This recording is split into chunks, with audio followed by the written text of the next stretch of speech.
We are live. All right. Hello, everyone, and welcome to another one of our Facebook Live interviews. My name is Sophia. I'm a client services specialist here at the Dempsey Center, which means I am the front desk person. If you come into our center, you'll see me sitting at the front desk waiting for you. I'm here today to talk about survivorship with Kate Albert Dawn. And this is going to be a really exciting conversation. So feel free to turn on your notifications, comment any questions you have in the comments field, and make sure that you are tuned in and tell your friends that we're here and we're live. I just want to give everyone another shout out to our website, dempseycenter.org. We have a ton of great resources there for virtual services. We also have a bunch of virtual support groups and fitness classes, cooking classes, all on our website. So definitely check out our website, dempseycenter.org, and check out what's available for you. There's definitely some great stuff on there. So welcome, Kate. Would you like to introduce yourself? Hi, I'm Kate Albert Dawn, and I am a lung cancer survivor and also a volunteer at the Dempsey Center. Awesome. And I'm so happy we finally get to have you on here. This is going to be really fun. So thank you for joining us. You're welcome. So we're going to be talking about your cancer story and how the support the Dempsey Center gave you kind of made a difference in your life, and why you chose to volunteer. So let's just jump right in then. My first question is basically just, tell me a little bit about yourself and your cancer journey. How did it change your life? Well, my cancer journey. So this is a story that all cancer patients always tell, their story, right? So I was just living my life.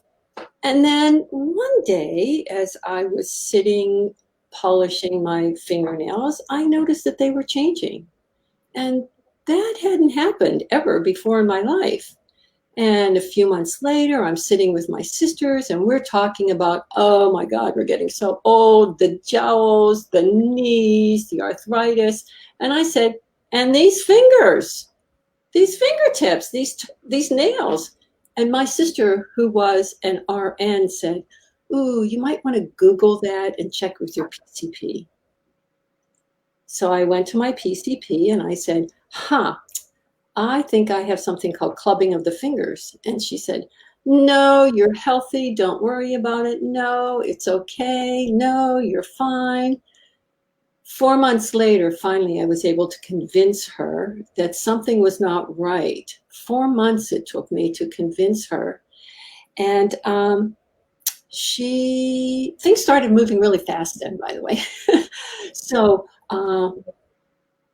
I went through x-rays and CAT scans and PET scans and lung function and pulmonologist and radiologist and surgeon.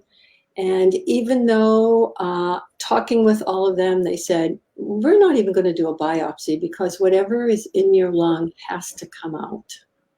And so I went directly into surgery. So that was a month after my very first x-ray to my chest. So it moved really, really fast. So I had a lower right lobectomy and 42 lymph nodes removed from my chest. And I found out from the biopsy that they used on the lung tissue was that I did have non-small cell lung cancer. And that what was happening to my fingers and my toes was called paraneoplastic syndrome. And that paraneoplastic syndrome only happens in about 10% of all lung cancer patients, essentially. So I had a really nice way of moving into cancer, I guess. But boy, yes, did it change my life? Oh my gosh, yes, of course. I was just living my life, and then boom, everything just came crashing down. Yeah. Wow. Thank you for sharing. Mm-hmm. So after you learned all this and like you said, it started happening so fast. We hear that a lot. And so how did you hear about the center? What were you expecting when you came in and what did you find?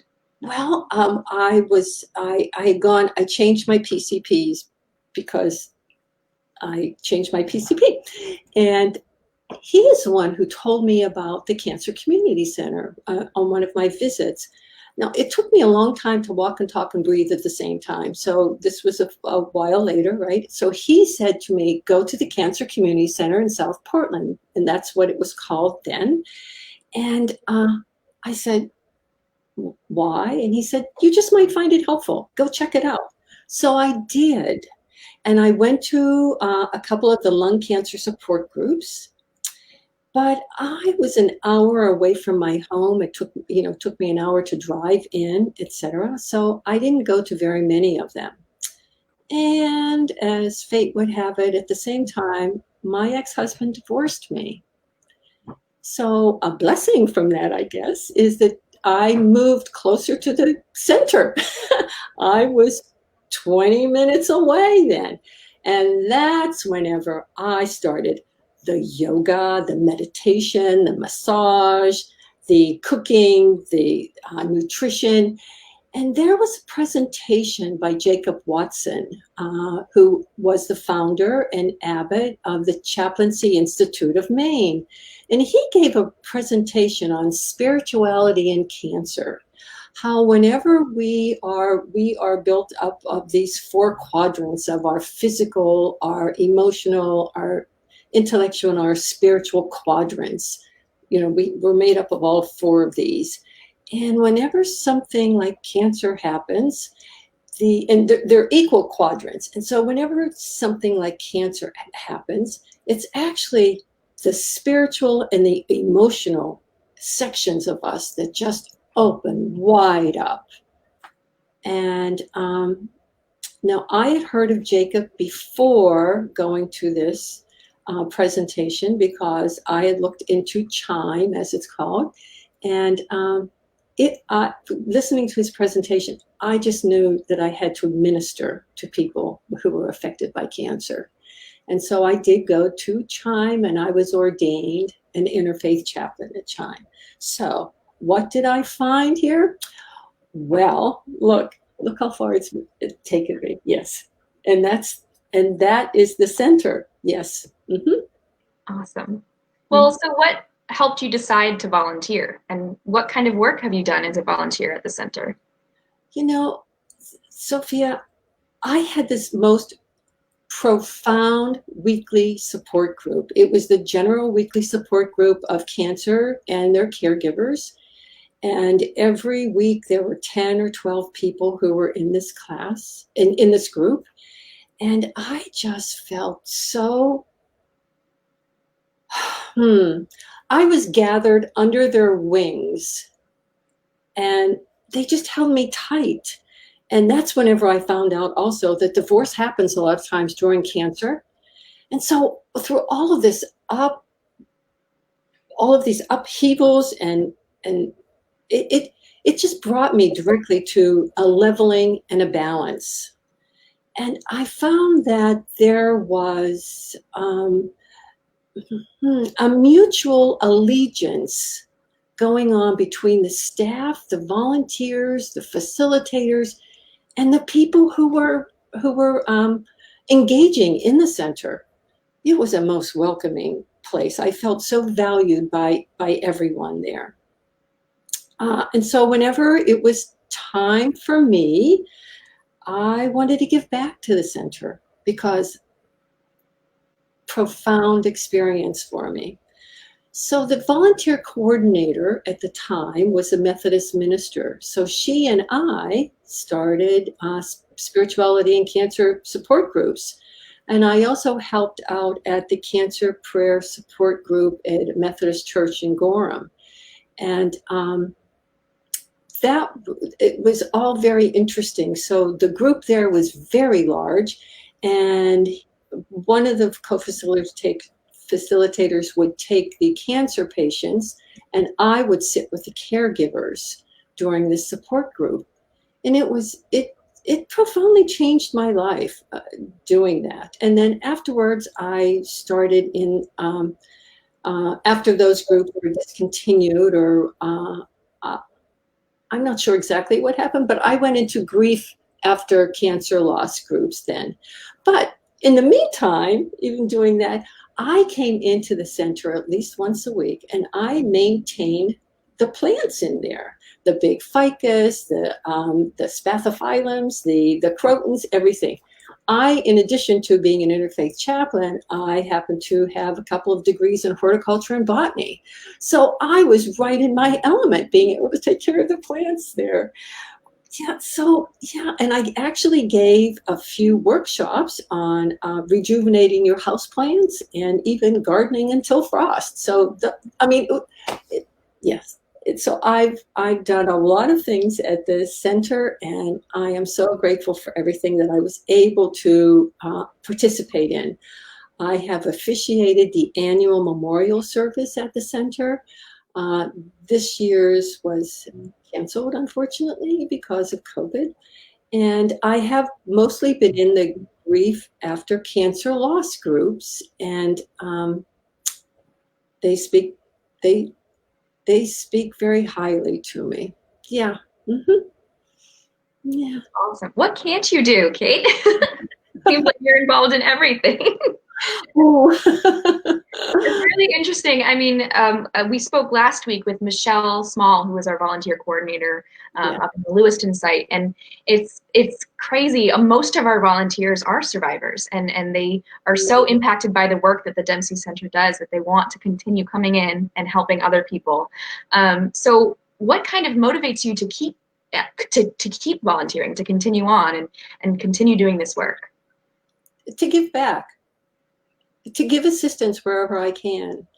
Now, people walk into the grief after cancer loss group so incredibly vulnerable, and I am honored to sit with them. I attend group with an open heart. I strive to create and hold comfortable, safe, sacred space for them. And I strive to be really present and listen to their stories, to companion them through their journey, through their grief journey. And I am so honored to sit there with them. Another speaker that the center had a few years ago was Kate Braystrup, who is the main warden service chaplain. And she came and she gave a talk, and I actually had to write down 2 quotes of hers. So I'm going to read those. So the first one was, she said, "Human beings are empathetic. We feel pain when others feel pain." And so, yes, I do feel the pain whenever I am sitting with people. It's painful to go through what they're going through. They're going through pain. But she also said, "Grief and mourning are the form love takes when it has slammed into loss." And I can tell you this, that there are people sitting in groups sometimes, and their love literally comes gushing out of them in their words and in their tears. And it is so, I am so privileged to be able to sit with them through this.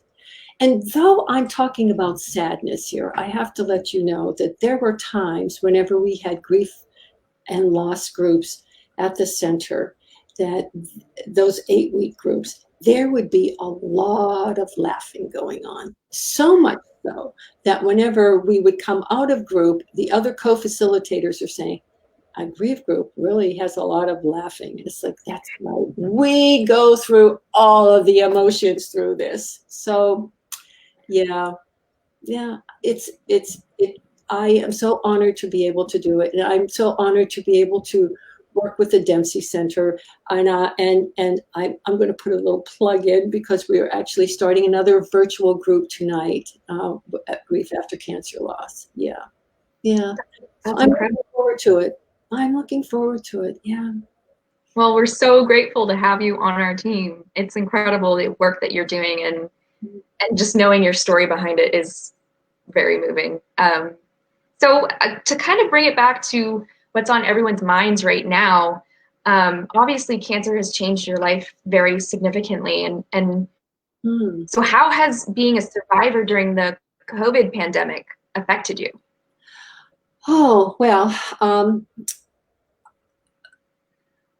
first of all, I feel like I'm a target. I think I have a great big target on my back. And the COVID-19 says, oh, look there's a person who has diminished lung function and capacity. Let's go. So I am maybe extremely concerned with making sure that I stay healthy. And so I really do self-isolate a lot, and I pay really good attention to what's going on around me. I want to stay healthy, and I know that my wearing masks, if I do go out, or keeping my distance from people, is a way to keep other people healthy, also to keep them safe also. Yeah. Yeah. It's, you know, a lot of our Dempsey family members have said that they're almost used to being so careful. They have to really be careful not to expose themselves, you know, to different things if they're immunocompromised, or like you said, it kind of feels like you have a target on your back. So it's really interesting how being a survivor can kind of impact how you're feeling during this pandemic. And one of the things that's a little different also right now is that, you know, going through cancer, we know that there will be a new normal sometime. And usually it's after that last treatment or whenever we gain a certain amount of strength. And right now, through the COVID-19, it's not a new normal yet. And there's no date that we're going to be able to have a new normal. So it's holding steadfast right now, right here, and yeah, being vigilant. Yeah. So that brings me to my next question. Where do you find meaning in your life as a cancer survivor? This I know for sure. Life changes in a heartbeat. And it changes so suddenly. And that can be for the bad, but it also can be for the good too. There is always something changing. So yeah, life changes in a heartbeat. And I know that I like to make sure that I am counting my blessings, being well aware of what my actions are, being well aware of where I may have missed the mark. And so I need to say, I'm sorry. I need to be attentive to the way I am behaving, in addition to, or so that I am not harming other people. And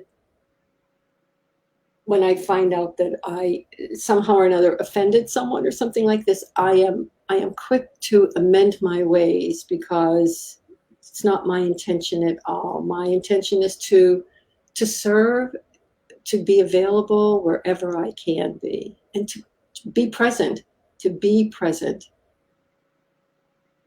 Yeah, that's really good. I mean, it kind of brings me to this. We have a question from our viewers. Okay. So this kind of ties along nicely. How did you know that you were ready to give back after your treatment? How did you know that it was the next step?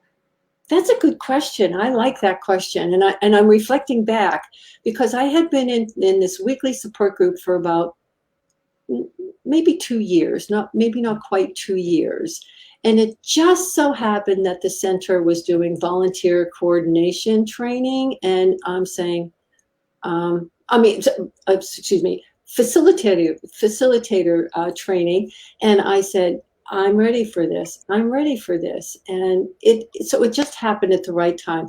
I felt well enough to do that. I felt that it was time for me to give back. Yeah. I think, yeah, that's it. When you know, you know. When you know, you know. Yes. Mm-hmm. Mm-hmm. So we have another question from the viewers, and I think I could probably answer this one. How can someone become a Dempsey Center volunteer? And I'll ask you in a minute how you actually came to find the open position or how you came to find a volunteer position. But if you go to our website, dempseycenter.org, we do have a list of some available open positions, volunteer positions. And also, if you want to check out our Facebook Live from last week, we do have a couple good resources that Michelle brought up for finding volunteer work anywhere.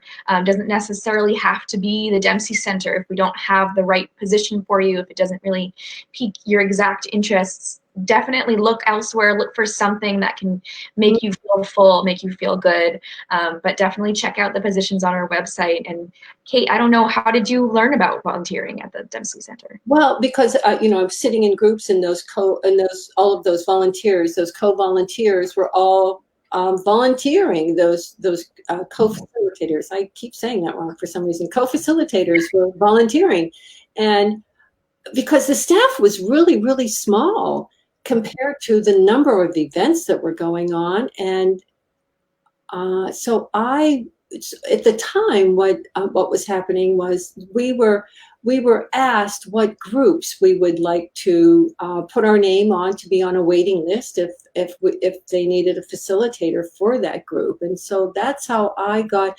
But the volunteer coordinator and I, being both with our spiritual background, I think that's whenever we meshed and said, oh, let's do a spirituality in cancer. And then I just slid right into the grief and loss. Now, there hasn't always been an open spot there, so I did have to wait for an open spot when one of the facilitators stepped down. So, yeah, sometimes, things happen the way they happen. It was meant to be. We were meant to have you. Thanks. We keep getting questions. We have another question here. What other grief resources does the Dempsey Center have? And I would really encourage our viewers to check out our website, dempseycenter.org. We've actually made a whole page of virtual resources. So along with the groups that Kate's mentioned, we have a couple of different grief support groups, but we also have some resources on just grief in general, loss in general. So go to our virtual resources page on our website, and they're organized into categories. So it should be pretty easy. And as always, you can give us a call. I'm most likely the person you'll be speaking to, and I'd love to chat with you about the different things we have available. So we're here for you, and we definitely have some things that might be helpful. So definitely check out our website. And yeah, that's pretty much all I have to say. Kate, do you have anything else you want to add? Well, I would like to add that I have perused the articles on the Dempsey website on grief, and so many are applicable to what is going on right now, because we are grieving as a society. We've given up a lot of things. We've had a lot of things taken from us. So and what I understand, that it's updated regularly too. New materials are added, and it's a fantastic resource. It is. We've got so much different stuff on there from all different places, and we're continuing, like you said, we're updating it every day, and we're continuing to add resources and classes and all different sorts of videos. It's really great. So I would definitely recommend anyone who's interested to check it out. I would recommend that too. Yeah.